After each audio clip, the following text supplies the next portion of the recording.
how to take apart all-in-one desktop computer Gateway ZX series.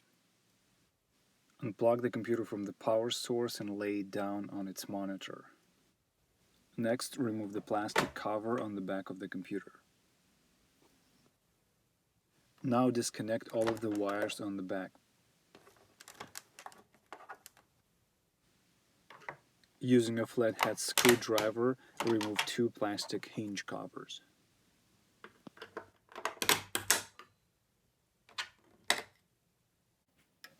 Using a Phillips screwdriver, remove 3 screws on each side, holding the computer stand.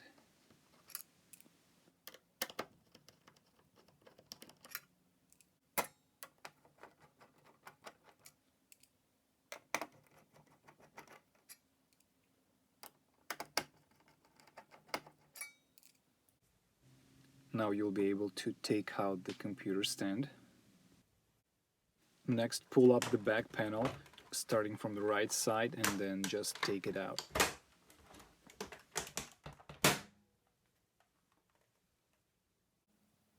Remove 2 screws holding the metal cover.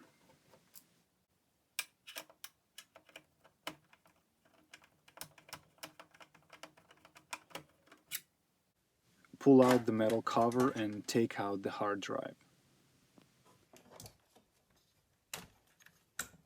I hope this was helpful. Thank you for watching. Leave your questions and comments below, and don't forget to subscribe.